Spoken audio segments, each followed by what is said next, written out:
दोपहर की धूप में सूखा खेत, मिट्टी फटी हुई है। किसान रामू हाथ में मिट्टी लेकर झाड़ता है और आसमान देखता है। देखो रे, मिट्टी भी हाथ में रेत जैसी हो गई है। एक बादल तक नहीं, सूरज जैसे जिद पर अड़ा है। इस बार अगर पानी नहीं आया तो फसल तो गई, और कर्ज। चल पहले कुएं पर देखता हूं, शायद थोड़ा पानी बचा हो। कुएं के पास लकड़ी की चरखी। रामू बाल्टी डालता है। रस्सी लंबी उतरती जाती है। आवाज से पता चलता है पानी बहुत नीचे है। अरे, रस्सी तो खत्म होने लगी, पानी की आवाज ही नहीं आई। पहले यही कुआं आधी रस्सी में भर देता था, अब देख नीचे ही नीचे। चल भाई, ऊपर आ जा। बस ये क्या, 2 लोटे भी नहीं? इससे खेत कैसे सींचूं? ये तो घर के लिए भी कम है। तभी दूर से आती कदमों की आहट। गीता सिर पर खाली घड़ा लिए उसी उम्मीद के साथ कुएं के पास पहुंचती है। वो कुएं में झांकती है और बिना कुछ कहे ही सब समझ जाती है। दोनों की आंखों में एक ही सवाल, अब क्या होगा? रामू भैया, पानी मिला क्या? मिला नहीं गीता, बस नीचे की कीचड़ वाली बूंदें। हमारे घर भी यही हाल है। सुबह से 2 बार रस्सी डाली, घड़ा आधा भी नहीं भरा। बारिश का नाम नहीं, ऊपर से साहूकार की तारीख पास आ रही है। पंचायत में कल लोग बोल रहे थे तालाब भी सूखने लगा है। तालाब सूखा तो समझो गांव सूखा। सूखी हवा, झुलसती धरती और उम्मीद से झुके हुए ये छोटे छोटे पौधे। रामू और गीता मेड़ पर चल रहे हैं, लेकिन हर कदम के साथ दिल और भारी होता जा रहा है। देखो इन पौधों को, जैसे किसी ने जान खींच ली हो। बीज तो अच्छे थे, मेहनत भी पूरी की, पर पानी बिना सब बेकार। मेहनत में कोई कमी नहीं थी, कमी थी तो सिर्फ उस पानी की जो जिंदगी देता है। मैं सोच रहा हूं कुछ जुगाड़ करना पड़ेगा, ऐसे बैठकर नहीं चलेगा। जुगाड़ क्या? अभी पक्का नहीं, पर कोई रास्ता निकालना ही होगा। गांव के लोग तो बस आसमान ताक रहे हैं। आसमान कब तक? समझदारी से चलना पड़ेगा। सूखे के बीच एक छोटी सी उम्मीद, शायद कोई रास्ता अभी भी बाकी है। जब हालात साथ न दे तो इंसान को खुद रास्ता बनाना पड़ता है, और शायद यही सोच इस कहानी को एक नया मोड़ देने वाली है। आसमान से उम्मीदें टूट रही हैं और जमीन पर सवाल बढ़ते जा रहे हैं। गांव की इस छोटी सी चाय की दुकान पर आज सिर्फ चाय नहीं, चिंता उबल रही है। मिट्टी भरी सड़क, धीमी हवा और रेडियो की हल्की आवाज, इन सब के बीच हर किसान के चेहरे पर एक ही कहानी लिखी है, सूखे की। रामू काका, चाय? हाँ बबलू, कम चीनी, दिमाग वैसे ही गर्म है। गरम तो सबका है, बारिश का भरोसा टूट गया। सुना है ऊपर वाले गांव में लोग मोटर से नदी का पानी खींच रहे। नदी? यहाँ तो नदी तक दूर है, और मोटर का डीजल कौन भरे? सरकार वाले टैंकर भेजेंगे बोलते हैं, पर कब? टैंकर से खेत नहीं चलते मोहन, खेत को रोज पानी चाहिए। फिर क्या करेंगे? सवाल बड़ा है और जवाब आसान नहीं, लेकिन शायद इसी सवाल से निकलेगा एक नया रास्ता। कहीं उम्मीद की छोटी सी खबर, तो कहीं उस तक पहुंचने की बड़ी मुश्किल। रामू सीधा किसान नहीं था, वो मौके पहचानता था, लोगों की बातों से रास्ते निकालता था। पर इस बार सूखा उसके दिमाग से भी बड़ा लग रहा था। नदी दूर है, कुआं सूख गया, तालाब भी आखिरी सांसें ले रहा है, तो अब पानी आएगा कहां से? काका, आप कुछ सोच रहे हो क्या? सोच नहीं रहा बबलू, अब तो बस हिसाब लगा रहा हूं। कैसा हिसाब काका? गांव में जितना पानी बचा है वो सही हाथों तक पहुंच ही नहीं रहा, और दूसरा, कहीं ना कहीं कोई बंद रास्ता जरूर होगा जिसे हमने अभी तक देखा ही नहीं। जब हालात सूख जाते हैं तो सिर्फ जमीन नहीं, लोगों के दिल भी दरारों से भरने लगते हैं। गांव का पंचायत चौक, जहां फैसले होने चाहिए थे, आज वहां सिर्फ चिंता और बेबसी खड़ी थी। रामू भैया, आप भी आ गए। हाँ, सुनने आया हूं कि पंचायत क्या करेगी। सरपंच कह रहा था सब अपने अपने कुएं से काम चलाओ। ये शब्द नहीं थे, ये वो चिंगारी थी जो पूरे गांव को बांट सकती थी। अपने अपने कुएं? जिनके कुएं सूख गए वो क्या करें? और जिनके कुएं में थोड़ा पानी है वो किसी को देंगे नहीं। यही तो बात है, लड़ाई पानी से पहले शुरू हो जाती है। तो आप क्या बोलोगे पंचायत में? अभी इस वक्त नहीं, पहले एक जगह देखनी है। रामू के दिमाग में अब सिर्फ सवाल नहीं थे, एक रास्ता भी जन्म ले रहा था। गांव के बाहर एक पुराना तालाब जो कभी जिंदगी देता था, आज खुद जिंदगी के लिए तरस रहा था। ये तालाब तो बस नाम का रह गया। पहले यहाँ बच्चे तैरते थे, अब पैर रखो तो धंस जाओ। ये पुरानी नाली याद है? बरसात में इसी से पानी आता था। हाँ, पर सालों से बंद पड़ी है, झाड़ झंखार भर गए। बंद है इसलिए तो देख रहा हूं। बंद चीज कभी कभी खुल जाए तो। आप कह रहे हो नाली साफ करवा दोगे?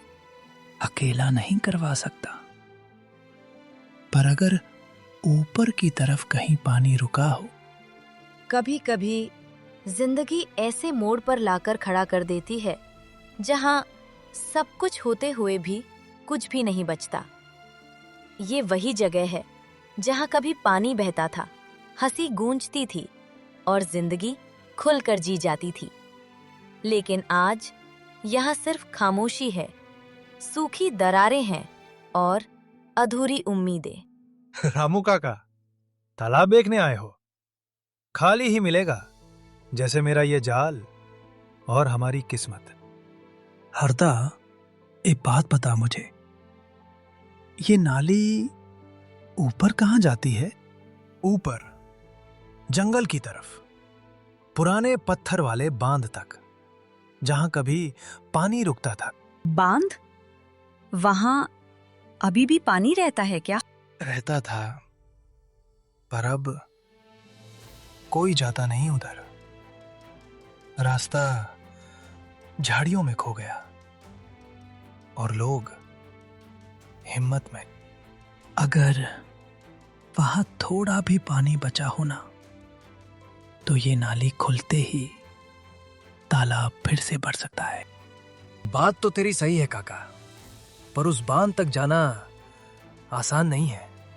जंगल है, सुनसान है और रास्ता भी अब रास्ता नहीं रहा। अकेले मत जाना।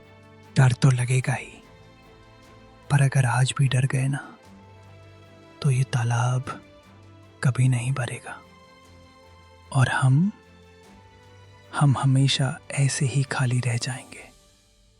मैं अकेला नहीं जाऊंगा, पर मुझे आज ही देखना है, क्योंकि उम्मीद को ज्यादा इंतजार कराओ ना तो वो भी दम तोड़ देती है। कुछ फैसले डर देखकर नहीं लिए जाते, बल्कि हालात देखकर लिए जाते हैं। और जब हालात जीने का हर रास्ता बंद कर दें, तो एक इंसान ही होता है जो नया रास्ता बनाने की हिम्मत करता है। शाम की हल्की हवा, रामू पगडंडी पर घर की ओर चलता है। गीता साथ में है। दूर सूरज लाल है। रामू भैया, सच में आप जंगल वाले बांध तक जाओगे? जाऊंगा, क्योंकि खाली हाथ बैठने से अच्छा है एक कोशिश करना। लोग कहेंगे आप सपना देख रहे हो। लोग तो हमेशा कुछ ना कुछ कहते हैं, पर जिस दिन पानी का रास्ता मिल गया ना, उसी दिन यही लोग मेरे पीछे पीछे चलेंगे। उस रात रामू के मन में एक लकीर खिंच चुकी थी, एक ऐसा रास्ता जो उसे पुराने बांध तक ले जाने वाला था। लेकिन उसे ये नहीं पता था कि उस रास्ते पर सिर्फ पानी का सवाल नहीं, बल्कि किसी और का छिपा हुआ खेल भी उसका इंतजार कर रहा था। कल सुबह सूरज निकलते ही मैं बांध की तरफ निकलूंगा। मैं मोहन को बोल दूं, 2 लोग और चले तो ठीक रहेगा। हाँ, पर किसी को अभी ज्यादा मत बताना, पहले हम खुद देख लेते हैं। ठीक है, पर यह बात छुपानी क्यों? क्योंकि सूखे में सबसे तेज फैलती है खबर, और खबर के साथ सबसे जल्दी आता है लालच। जहां उम्मीद जन्म लेती है, वहीं लालच भी रास्ता ढूंढ लेता है। और अब रामू जिस रास्ते पर चलने वाला था, वो सिर्फ एक सफर नहीं, बल्कि एक परीक्षा बनने वाला था। हरदा ने कहा था, पत्थर वाला बांध, अगर वहां पानी है तो नाली खोलनी होगी, और अगर किसी ने जानबूझकर नाली बंद की है तो। लालटेन की रोशनी में रामू को पुराने कागज पर एक निशान दिखा। बांध के पास निजी जमीन लिखा था और नीचे किसी का नाम धुंधला सा। रामू की चिंता अब शक में बदलने लगी। ये निजी जमीन मतलब कोई वहां पानी रोक कर बैठा है? अगर ऐसा है तो कल सिर्फ पानी नहीं, सच भी निकालना पड़ेगा। लालटेन बुझा दी गई है। रामू कंधे पर रस्सी और टॉर्च लेकर चुपचाप निकलता है। गीता दरवाजे की ओट में खड़ी है। दूर से कुएं की दिशा में हल्की आवाजें आती हैं। रामू काका, क्या अभी जा रहे हो आप? बस देख कर आता हूं, किसी को भनक नहीं लगनी चाहिए। कुएं पर इस वक्त कौन होगा? जो पानी रोक रहा है वही रात में काम करता है। और इतना कहकर रामू अंधेरे में खो गया। लेकिन पीछे खड़ी गीता की दुआएं उसके साथ चल पड़ी।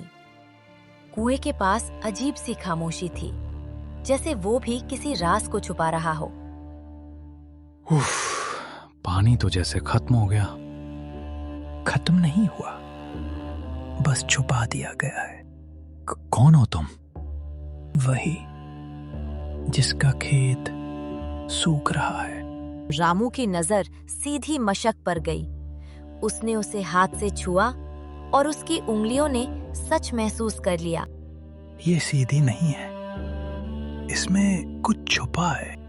अचानक अंधेरे से 3 परछाइयां उभरी। उनकी आंखों में लालच था और हाथों में ताकत और तेज कदमों की आवाज। मशक नीचे रख, वरना अच्छा नहीं होगा।